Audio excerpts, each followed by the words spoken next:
Okay, so we should have the recording underway. I also have the transcript running. If you prefer, if you're seeing the captions and prefer not to, you can just click on the CC live transcript bottom at the button to toggle off. So I also want to just take a couple of moments to mention that this event highlights our T32 funded trainees coming in through our NIA and our NICHD training programs, but I also do want to make you aware of 3 people who are new affiliates this year. The first is Sarah Patterson, who is an outgoing PSC NIA funded postdoc. She is staying at ISR as a Survey Research Center research investigator for the year. So we're very pleased to have her here for another year. We're also joined by Jake Hayes, who will be a postdoctoral fellow in the Survey Research Center through the PSID program. He's going to be a postdoc affiliate in PSC. He recently completed his PhD in sociology at Ohio State, and where he was affiliated with Institute for Population Research.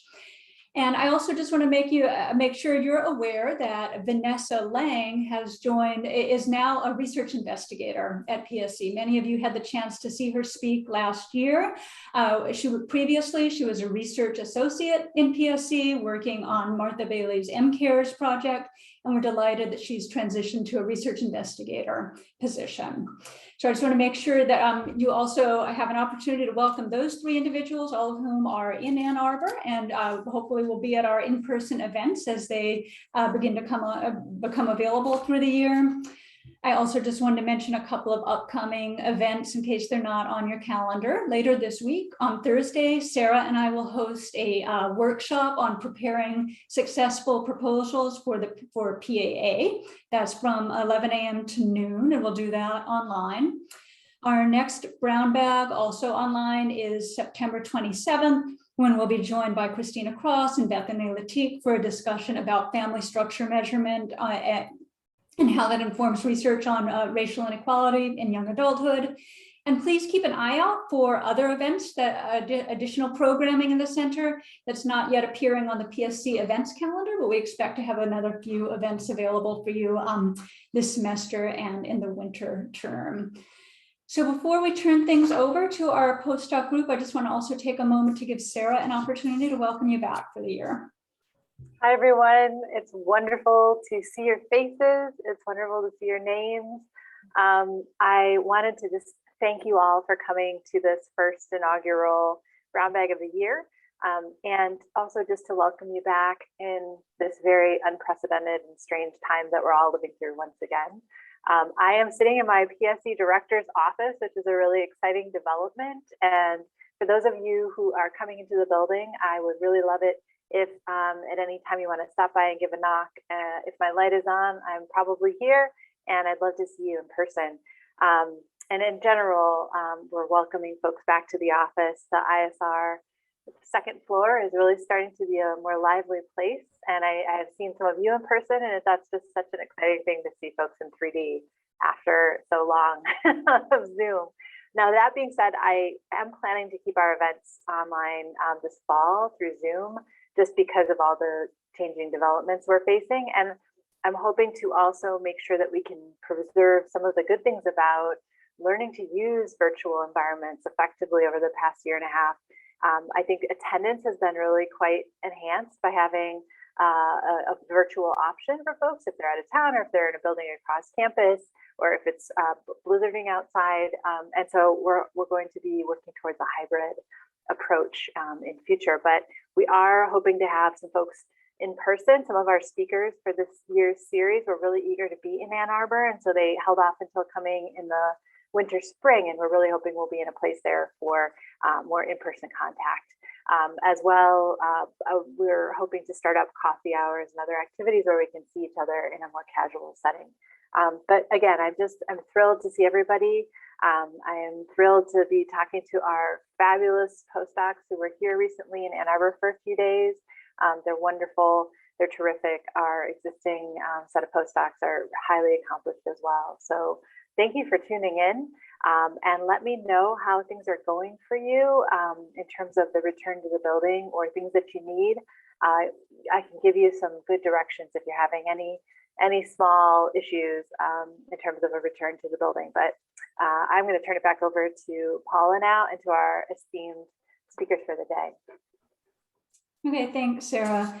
So we're going to start off with our first year postdocs, and I'm just going to introduce them in alphabetical order. Each person will have about 10 minutes to speak, and then we'll just have a couple of minutes for some Q&A with each speaker. We want to make sure that each person has a total of about 13 minutes of screen time, and we keep things on schedule for the remaining speakers on the program.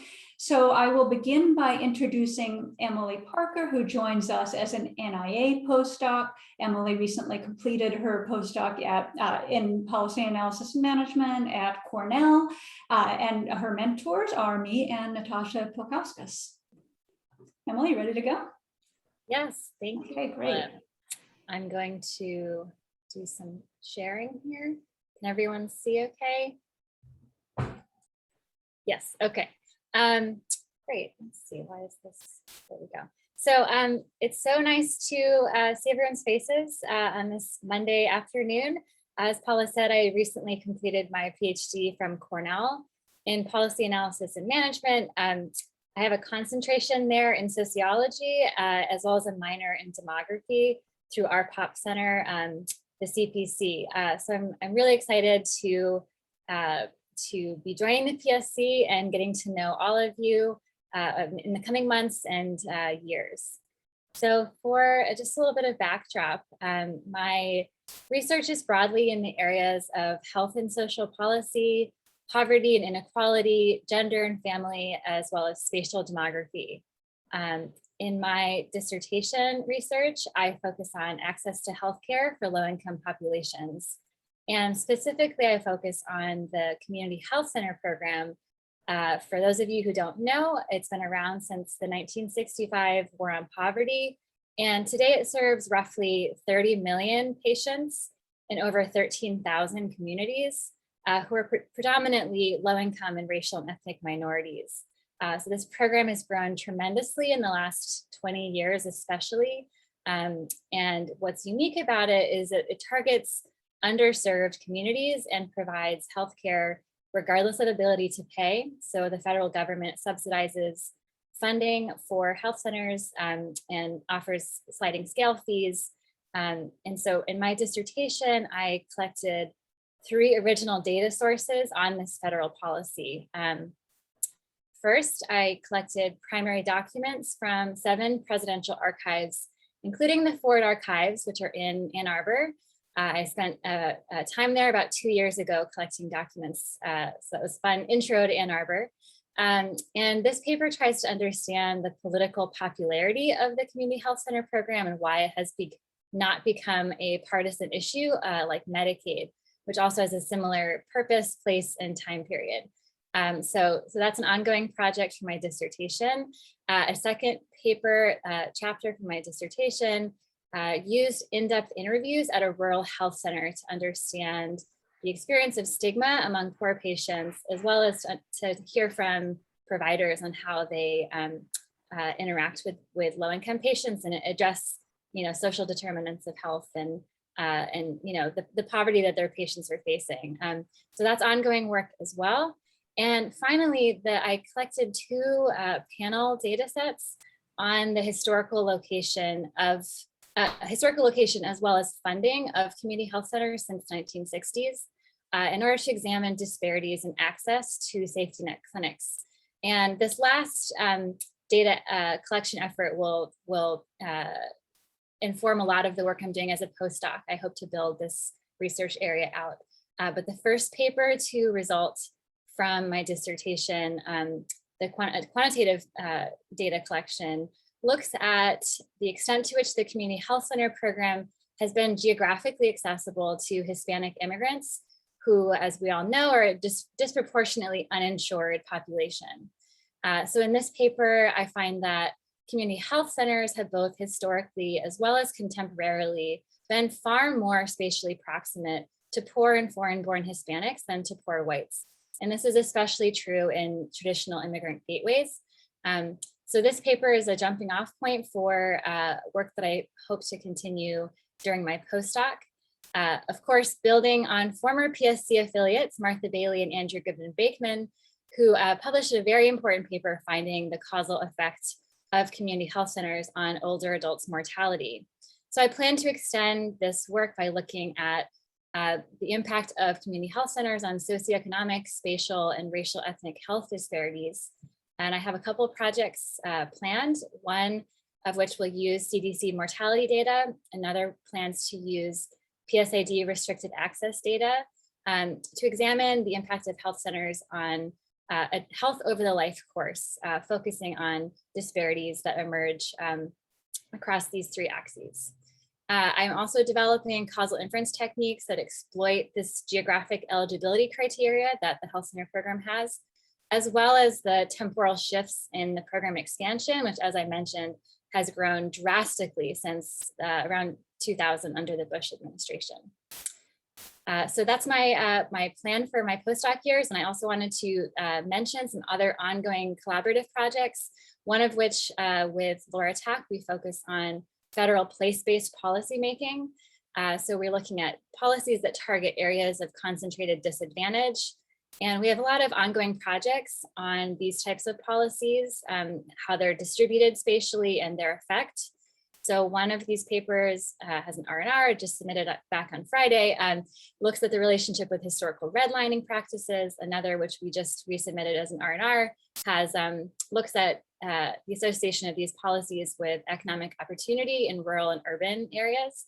And finally, we have ongoing work on the impact of place-based policymaking on gentrification and displacement. And another area of my research focuses on gender and family, and most of my work in this area has been on modern union formation. So one of these papers examined the changing link between cohabitation and marriage in the US context. Another looked at the role of fatherhood and whether racial and ethnic differences in having previous children shapes progression of new relationships. I'm also involved in an ongoing project at the RDC, looking at how local housing markets are associated with union formation. And as a postdoc, I plan to also extend these research areas with a focus on the older adult population. So with that, that's a quick summary. I thought I only had 5 minutes, so I was a little faster, but I am really looking forward to meeting all of you, and I hope that we can connect in the upcoming months. I have my email here as well as my website and Twitter handle. So looking forward to getting to know everyone. Thank you, Emily. That was short, but really informative and exciting. So do we have any questions for Emily about her prior research or her research plans while she's a postdoc here?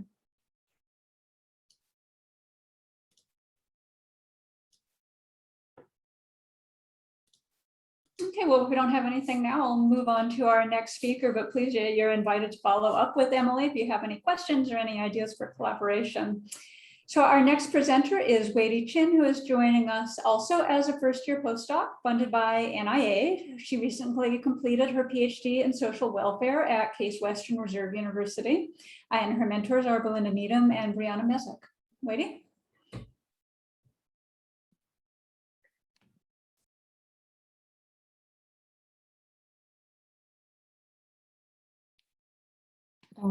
Yeah,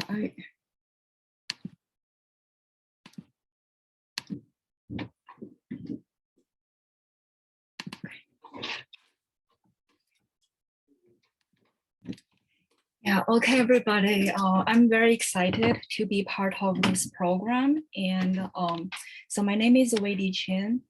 And here's the outline for my presentation today. I'm just gonna talk about my background, and I'm going to share my previous research, my dissertation, and my current work at the PSC. So for my background, I got my PhD in social welfare from Case Western Reserve University. So I just graduated in August. So I still have a student's mindset. And then before that, I got my MSW and MPH from Washington University in St. Louis. So my research area and my practice area has been focusing on aging and health since I was a master's student. My research interests includes aging and health, and age-related chronic disease self-management. I'm interested in studying the psychosocial factors affecting health behaviors and health outcomes among older adults with chronic conditions. I'm also interested in social determinants of health. So particularly, what are the factors that lead to health disparity by race and gender? I also have a focus on minority aging. I have also published multiple papers on focusing on African American populations. I have also taught multiple courses when I was a doctoral student. I have taught human development, research methods, and healthcare policies. So here at I'm a first chair T32 postdoc at PSC, and I work with Dr. Briana, Mezuk, and Belinda Needham. So I have been involved in some research groups on the campus. So I have been connecting with the Macquarie scientists, mentors, and peers. I have also involved in some projects in Center for Social Epidemiology and Population Health, and also the GRE map, where I work on collaborate with my mentors and other doctoral students on projects related to aging and health. So for my previous work, I grouped my previous work into domains. So the first one is I focus on psychosocial factors and the consequences of age-associated conditions. So as people age, they are likely to experience some age-related chronic conditions such as diabetes and cancers. Age is a risk factor for these type of diseases. And there are also age-related developmental changes. So at some point, older adults are eventually gonna experience mobility issues, functional limitations, and driving cessations. And these transitions in mobility and life experiences can cause a lot of health consequences. So I have published papers on the lifestyle behaviors, how these transitions and changes and diseases can affect health-related quality of life and their social outcomes, such as social isolation, and how the neighborhood can play a role in affecting their functional health. Another important thread of my work is African American aging. So when I was a doctoral student, my advisor was an expert on African American health. So I learned a lot of theories and knowledges from her, and also conceptualized my own studies. So particularly for African American aging, I use the stress buffering model by Cohen, and also the resource mobilization perspective to guide my work. I'm particularly interested how social relationship affect the stress health link. So in terms of social contexts, I study the neighborhood factors, social relationships, social frequency of contact with the family and friends, and social support from family and friends, and how all these social relationships can buffer the negative effects of stressors on the health outcomes. And these stressful experiences can be everyday discrimination, that can be unique challenges for African American population. It could also be diabetes. African Americans have the highest level of diabetes. So I want to see how these stressors affect health and mental health, and what's the role of social support in this stress health link.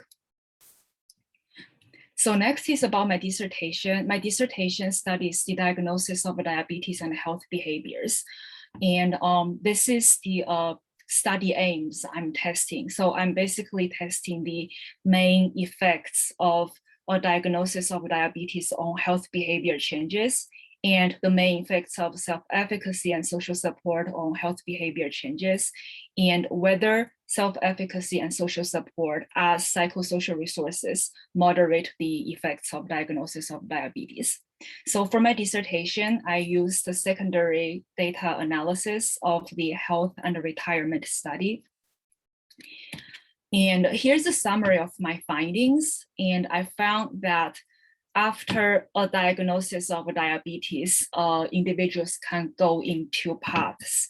So a diagnosis can serve as a teachable moment that trigger emotional reactions, increased perceived risk, which can lead to healthy behavior adoptions, like risk-reducing health behaviors. So individuals tend to cease smoking and reduce the alcohol consumption. On the other hand, a diagnosis of diabetes can also be a stressful health event that negatively affect individuals, older adults, confidence in coping with the conditions. And as a result, they can negatively affect their maintenance of health promoting behaviors, such as physical activity. And I found the moderating effects of social support in both links. So when a diagnosis is a teachable moment, social support can accelerate the TM effects and facilitate the healthy behavior adoption. But however, when the diagnosis is a stressor, social support can buffer the negative effects and help older adults maintain their health promoting behaviors. So I also found the main effects of self-efficacy, which is beneficial to the adoption and the maintenance of healthy behaviors following a diagnosis of diabetes. So for my work at PSC, I plan to continue my study on modifiable psychosocial factors, including both protective factors and the risk factors of health outcomes among older adults with chronic conditions and other age-related conditions such as mobility and functional limitations, focusing on secondary data analysis of national or community-based samples. So in terms of my methods, I primarily use quantitative methodology to answer my research questions. So I have published paper using these national survey data. I'm also interested in learning the National Health Interview Survey and NHANES to further expand my study. So also at PSC, I plan to expand my familiarity with more national data sets and possibly some community-based samples of private data by some professors. And also, I'm also interested in learning any data sets that may contain the variables that are related to my research area. So last is an example of a proposed study that I am working on right now at PSC. So the study is related to everyday discrimination and the onset of diabetes among older African Americans and the moderating role of social support and a neighborhood. So for this study, I'm going to test whether experiencing discrimination is related to onsets of a new diagnosis of diabetes among African Americans. So I'm going to use convoy model of social relations to guide the study.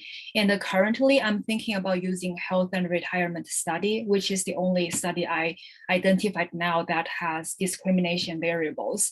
But I'm also interested in learning any other data sets that may contain relevant measures. Yeah, so that's my presentation.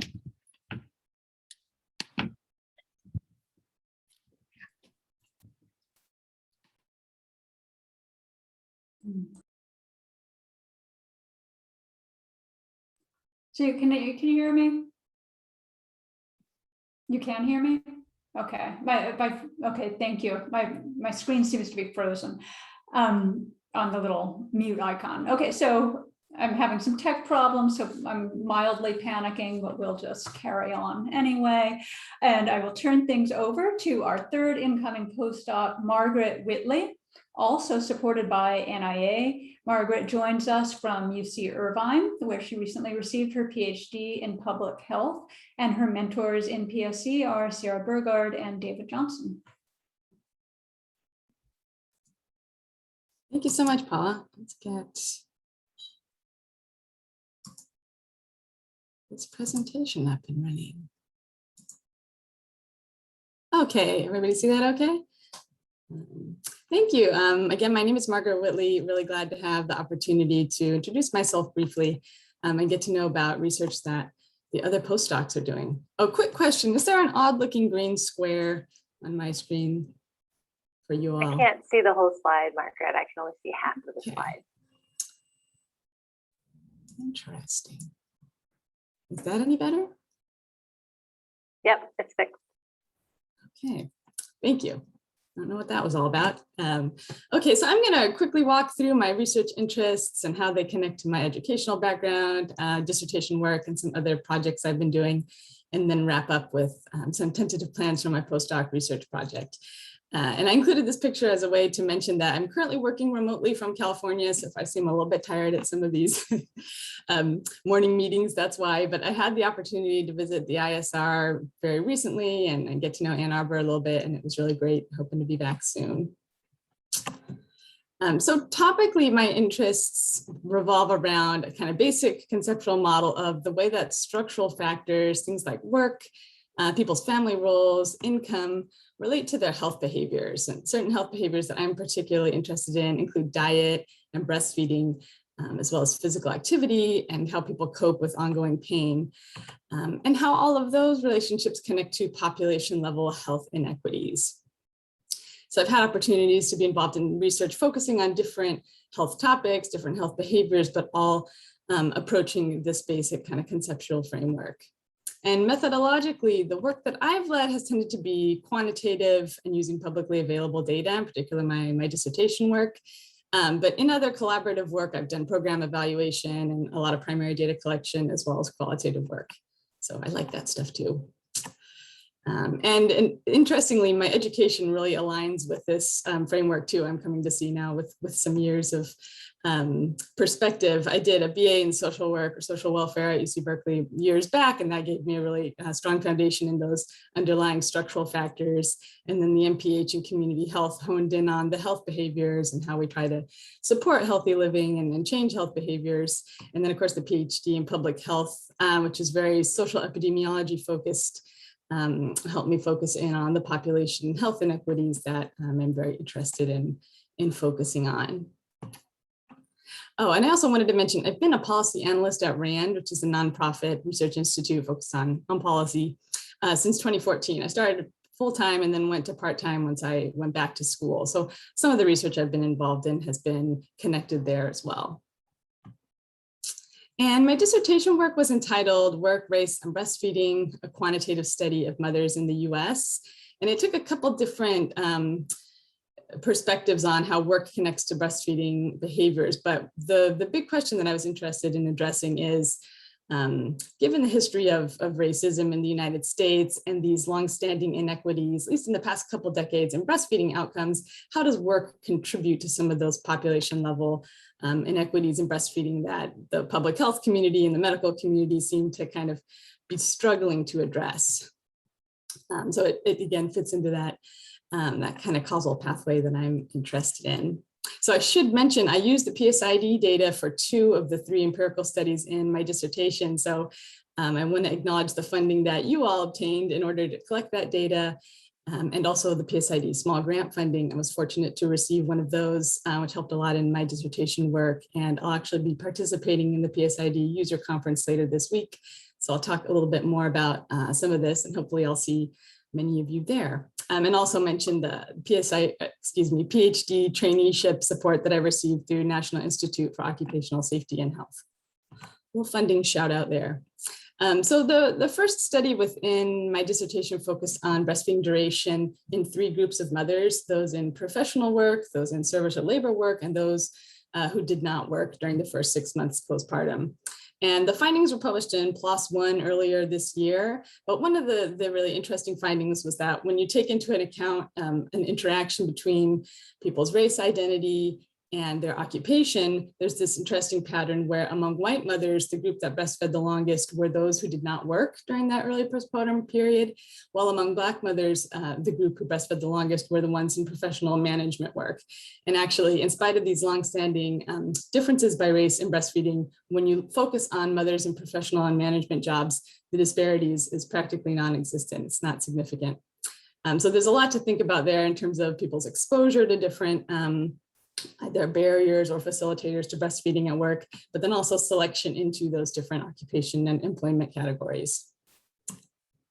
And then the second part of my dissertation focused a lot on the construct of job control, part of the job demand control model that psychosocial occupational health folks have been studying for a couple decades now to understand work stress. And I was interested in whether job control, which is basically the amount of decision-making latitude that a person has in their job, it's a characteristic of the job, not of the person, but how much that could explain differences in breastfeeding, and also how much that could contribute to racial inequities in breastfeeding.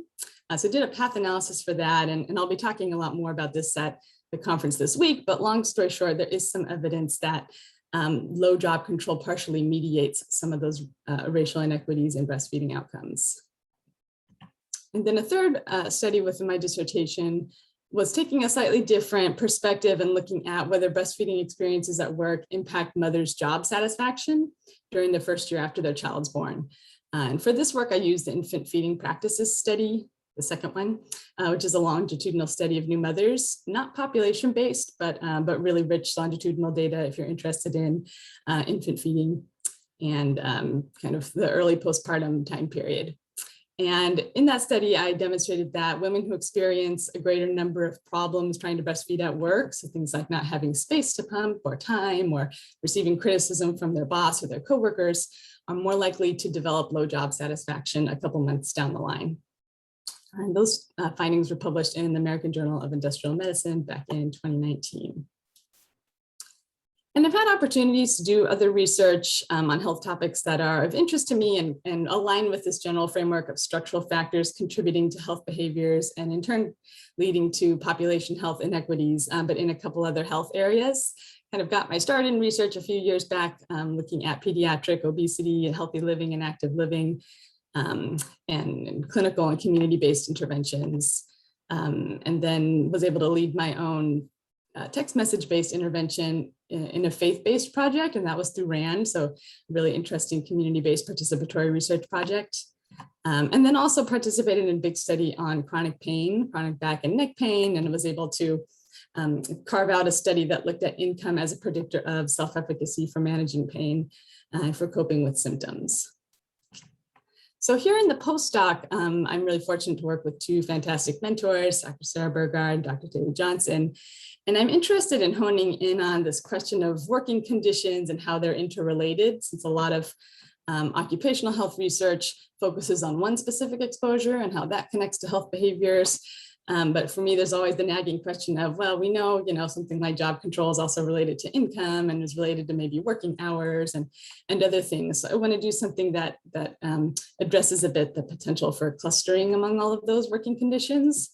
So it's still very much preliminary, but I'm considering using a more recent wave of the panel study of income dynamics, pulling in some of the work variables in that data set, maybe pulling in variables about working conditions from at the occupation code level from some other sources, and then doing like a PCA or some kind of analysis where I identify theoretically interesting clusters.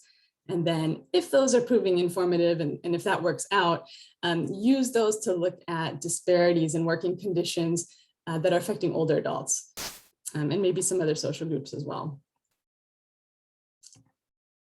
So again, aligning with my interest in studying working conditions as a driver of health behaviors and particularly focusing on aging and health inequities by age and those impacting older adults. So thank you again for this opportunity, and I welcome any questions now or at a later date.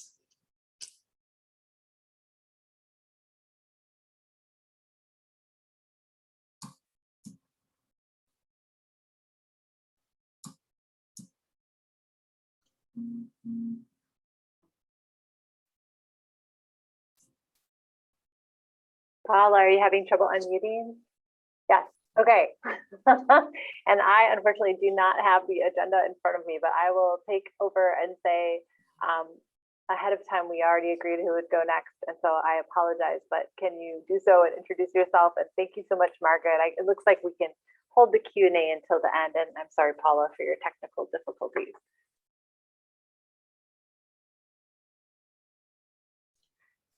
All right, no problem. I am next on the queue, and I am an existing postdoc just starting my second year. My name is Jamie Budnick, and let me share my screen with you one moment.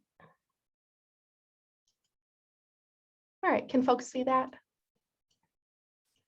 All right, so I am an NICHD postdoc, and I'm starting the second year of my position here at Population Studies Center. I'm particularly excited to be back at ISR in PSC because I have my office over here, so that's really nice to be back at ISR. So definitely say hi if you're on the second floor sometime. A little bit of a background about me. I actually am a longtime Michigan person, a big fan of the University of Michigan. I finished my PhD here in 2020 in sociology, and I earned graduate certificates, specializations in LGBTQ studies and in science, technology, and society. And I see my work always drawing together those subfields. My committee was chaired by Karen Martin, and I also worked with Rachel Best, Alex Stern, and someone I'm sure many of you are very fond of, Jennifer Barber, has been a mentor of mine for over a decade, and I know we miss her now that she's at Indiana. My research and teaching interests have evolved over my postdoc year, actually, and I'd love to answer some questions about that if I have the opportunity to do so. But I've always specialized in gender, sexualities, LGBTQ studies, and reproductive health. And most recently, I'd like to expand this work topically into climate change and environment. And I'll talk a little bit about what that could look like in a moment. My book project based on my dissertation research is titled The New Gay Science, Sexuality, Knowledge, Demography, and the Politics of Population Measurement. And this is a long-term project that started with my dissertation, data collection and analysis, and is ongoing, and I see hopefully ending up as a monograph. This project takes up the idea of tracing the social lives of sexuality statistics. I show how and why demography came what I call the new gay science, and how the norms of the discipline shape our understandings of LGBTQ people. In other words, this is a story about how demographic sexuality knowledge, or what we know about LGBTQ sexualities through demography, how the knowledge was co-produced alongside sexual minority people, the demographics. So the knowledge and the idea of who the people are sort of came into being at the same time. And as an example, you can think about a number, a social life of a sexuality statistic I focus on in the book is Kinsey's famous 10%, which is a real number from his important 1948 study, but it was intentionally misappropriated for political uses in the early gay rights movement in a fascinating story. And so my project shows how numbers like that took on important mythical characteristics and shaped LGBTQ politics over time. The data I used for that project are varied, but all kind of come together on that same topic. I looked at both historical and contemporary newspaper coverage of LGBTQ and sexuality issues that discussed science or research. I looked at 3 US Supreme Court cases. I analyzed the use of social science in those cases. And for the dissertation, I conducted interviews with policy advocates who are using demographic data. And in my second year of my postdoc, I will be starting my interviews with demographers about making that data, making, writing, revising the measures used to produce that data. I have worked with Jennifer Barber and Yasemin Kusunoki, hi Yasemin, since 2009 on the relationship dynamics and social life study, which as if you're familiar with that study, it followed 1,000 young women for 30 months and collected frequent weekly surveys on topics like sex, contraception, and relationships. My role on that project evolved to taking the lead on the qualitative interviews. A large portion of those focused on unplanned pregnancy and gendered violence, and a smaller portion actually funded by a PSC small grant focused on LGBTQ non-heterosexual identity among women in that study, especially young moms. And just so you have a little bit of a sense of who I am coming into the postdoc, I analyzed that survey data from RDSL with my colleague Liz Ela in an article in Demography, where we look at the differences between the non-hetero women's contraception uses and relationship dynamics. And then I published my own sole authored article in Gender and Society that focuses on the sexual identity formation of those young women along class lines and focuses on young motherhood.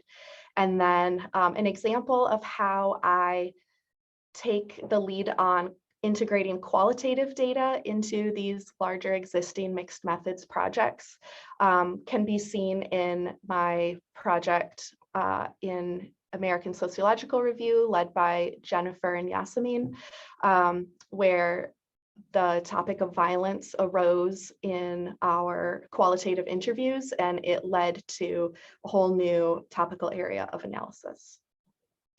In the last year, it's been an interesting year. Working from home, I'm excited to have an office on campus again, but I did get some exciting things underway. An article of mine was published in Sexualities that is on this topic of analyzing survey research and demographic measurement of sexuality. That project was led by Laurel Westbrook, and we also worked with Aaliyah Saperstein. And that project is really about how, if we focus narrowly on the negatives of sexuality, such as risk, STIs, unplanned pregnancy, violence, how does that shape our sense of what we can know about young women's sexuality more broadly? And the paper calls for the inclusion of such topics as pleasure and desire and joy. We also, in that RDSL team, we published a paper this year about Black and white women's differences in pregnancy desire. Spoiler alert, even though we might predict there to be some important differences, we didn't find some of the things that the literature might have biased us to think, especially in both the quantitative and qualitative data. And so we explain what we found and why that is. And then finally, I am working on finishing up a chapter for the new sexuality studies that's based on those qualitative data with non-heterosexual RDSL participants. I, this year, presented a chapter of my dissertation at the American Sociological Association, and I led a workshop about how to find and use federal data that includes measures, SOGI measures, sexual orientation and gender identity or expression measures. So where can we find that data? How do we use it? And what kind of questions might we ask that we can answer with that data? And then finally, I want to wrap up just by mentioning a project I'm very excited to be getting underway this fall. Data collection will begin this fall, funded by a PSC small grant. Specifically, this one is funded by the Marshall Weinberg program in population development and climate change. And the PSC small grant that he funds is jointly administered through PSC and the School for Environment and Sustainability. And with this award, I'm going to be conducting in-depth qualitative interviews with young women about their reproductive decision-making and their sexual health concerns in the context of these unstable times. And by that, I'll specifically be focusing on climate change, but I'm also interested in how the pandemic shaped family planning practices and decision-making. All right, I'll end there. It's really good to be back. Thank you. If someone can end my presentation before me, feel free to jump in, but I will get there eventually. Sorry, Jamie, I don't see a button, or I would do it for you. Thank you so much for that great presentation, and thanks everybody for putting up with us as we deal with these inevitable technological difficulties and controls.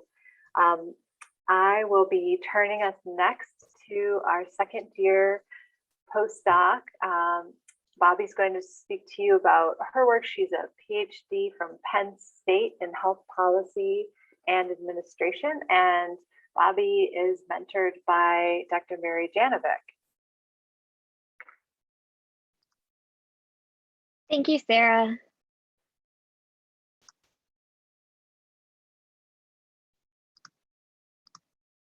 Okay, it always seems to take longer to start this than it should. I just want to say good afternoon. Thank you all for attending today's Brown Bag presentation. It was truly a pleasure to hear about my colleagues' work. And I wanted to give a little bit more of an in-depth background and overview of my research interests because I wasn't able to participate in person last year as a first-year postdoc. And then I'll discuss some of the things I've accomplished this past year and my plans for year 2. So I received my bachelor's degree in biology and Spanish from Albright College, and I had planned on going to medical school, but my senior year, being a scribe at the Reading Emergency Department, I met a patient that sort of changed the direction of my future career path. This patient opened my eyes to the inadequacies of the US healthcare system and the social determinants of health. So I started looking for different options. I actually was taking an interdisciplinary course that was co-taught by biology and economics professors, and I fell in love with public health. So I decided to apply for my master's of public health, and I went to Penn State College of Medicine and sort of found a home in health policy and health services research. My research interests are founded in the work I conducted during my master's program, where I had the opportunity to work as a research assistant on a patient-centered outcomes research institute funded clinical data research network that Penn State was a part of. And I also conducted a literature review for the PA Department of Health that explored various community clinical linkages for cancer patients and patients with multiple chronic conditions. But most foundational, I think, was my capstone project that qualitatively analyzed interview data from clinic leadership that was used to develop a framework of various system, clinic, and patient level barriers to care among vulnerable patients. And then near the end of my MPH program, I learned about a Tobacco Center of Regulatory Science predoctoral fellowship training program at Penn State in health policy and administration. And tobacco regulatory work had always been a passion of mine, growing up in a household with 2 parent smokers. In addition, to the tobacco-related research, I worked with Selena Ortiz on various projects evaluating public perception of affordable housing as a social determinant of health. And my dissertation examined the effect of patient-centered medical homes on rural population health and the receipt of preventive care and smoking cessation. In addition, I evaluated rural patients' perspectives of this model of primary care delivery to determine if they believe or perceive the PCMH to be beneficial to overcoming barriers to care. My research areas in general, I use large national surveys such as the Medical Expenditure Panel Survey, as well as primary survey data collection tools and qualitative interviewing and open-ended survey questions to answer my research questions related to patient-centered care through innovative models of care delivery, reducing access-related barriers to health, which all center on improving the social determinants of health. I also have an interest in assessing the relationship between social media and health behaviors. And I aim to utilize a mixed methods approach in order to provide a full spectrum picture of the problem. So during my first year, I wanted to work on publishing manuscripts that I'd begun as a PhD student, gain grant writing experience, and present my work at national conferences. As of today, I currently have 1 manuscript in press at the Journal of Healthcare Management. This is work that I conducted as a PhD student at Penn State as an RA on the formative evaluation team for the PA rural health model. And this summer I received peer review feedback and an invitation to resubmit my manuscript titled How Facebook is Used to Promote ENDS Products Near 4 Big 10 Universities. And that was a qualitative analysis at the Journal of American College Health. I recently submitted a manuscript titled The Medicaid Expansion and Financial Barriers to Care, which used a difference in differences approach to the American Journal of Public Health. Unfortunately, I received a desk rejection, so this year I'll be resubmitting that and to different target journals, and hopefully it lands someplace fairly quickly. Between June of 2020 and January of 2021, I submitted a brief analysis titled The Viral Spread of COVID-19 Misinformation Within the Twitter Vaping Community. I submitted this to JAMA, AJPH, Tobacco Control, and the Journal of Health Communication. And after receiving the last desk rejection from Journal of Health Communication, I reached out to a PSC affiliate, Dr. Richard Meek, and he provided some invaluable feedback on how to improve the manuscript. So I decided to collect additional data in March of 2021 to compare Twitter discourse at the beginning of the pandemic and a year later. And I'm currently in the process of analyzing this additional data. And given the disparities rural communities are facing in COVID-19 vaccinations, I prioritized the chapter of my dissertation that focused on the relationship between receiving one's usual source of care from a patient-centered medical home provider and yearly flu vaccinations.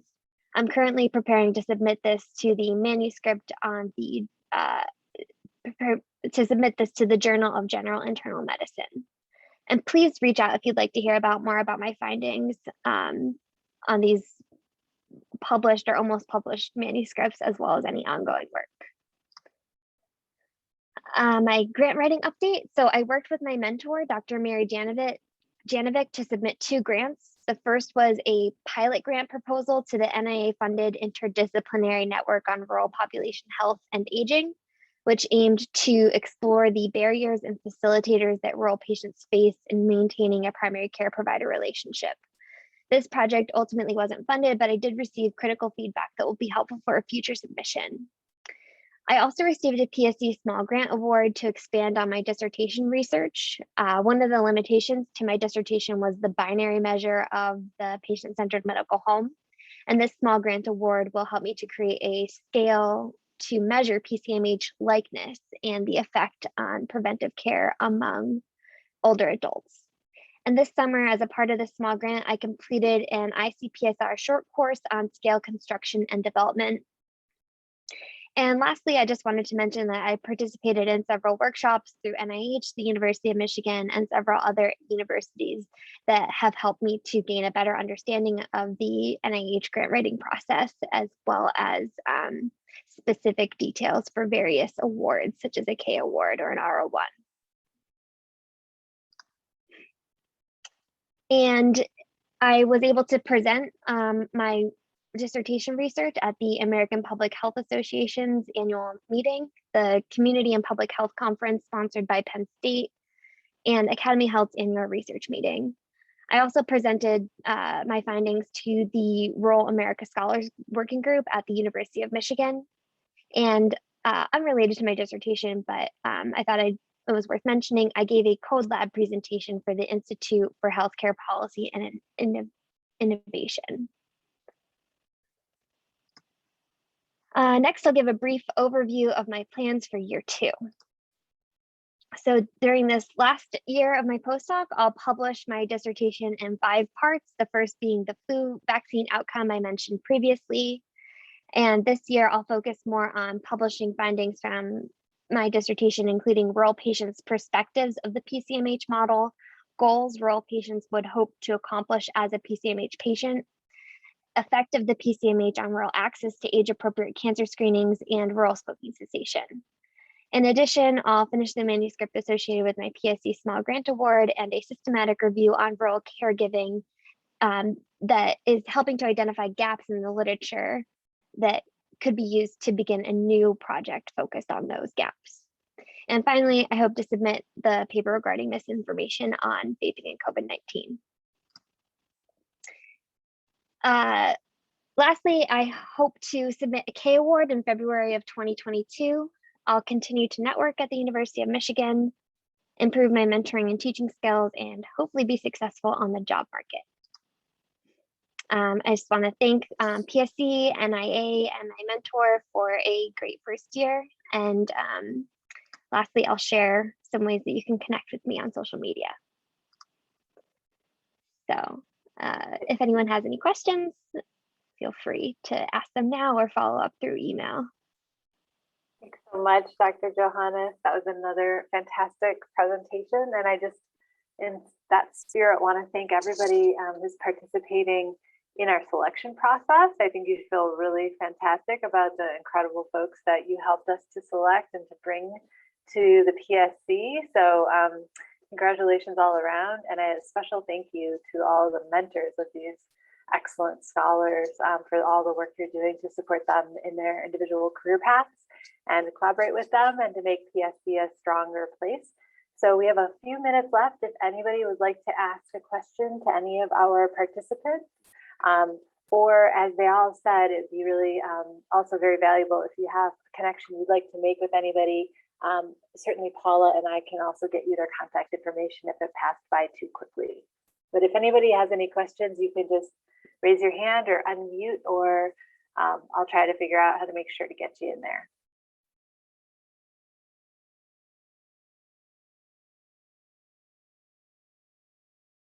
In the absence of seeing any, I am going to make sure we all have time for a fantastic afternoon. And for those of you on California time, maybe a late breakfast. Oh boy, let's not leave you out. Please go ahead. Well, I don't want you to interrupt your invocation of good California breakfast. I had a question for Weidi about the effect of discrimination. And I guess my question is well, let's see how to express this without with clarity. How should we think about the kind of dual role here played by both incidences of discrimination, but also which change over time, but also perceptions of what constitutes discrimination changing over time? That is to say, that perhaps in intensity would be one way to think about it. And is that something that you're able to consider in your work? Yeah, thank you for asking that. So actually, there are two measures I use for measure discrimination. One is everyday discrimination. So these are the microaggressions and the minor offenses, such as people may say something like unfair treatments at healthcare setting or grocery store, like very minor offenses. And so these are like everyday that may have chronic negative effects. There's also another scale, which is the major experiences of discrimination. So these are at a higher intensity level, like people got fired because of their skin color, or people got declined or renting a house because of the skin color. So those are more major experiences. And we do study both types of discrimination on the health outcomes. Yeah.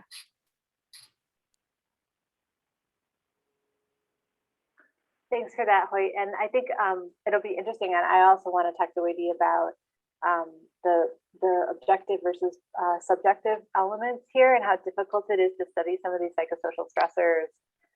One of our recent postdocs, Lauren Brown, did a lot on this too. But how do you deal with that problem that's true at any point in time, but also how then do you capture the changing contextual moment, right, of recognition of structural racism, for example, and how much that's changed in the past several years and so forth. So there's just a lot of depth to plumb there, and I appreciate so much you bringing that up. Looks like we don't have any more hands up at this point. So I would just like to thank everybody for joining us and for meeting our fantastic postdoctoral team, and Paula for doing such an incredible job with the training program and Miriam. But I hope to see you again in the next few weeks. We're going to have events starting up, and I really look forward to seeing you all there. Thank you.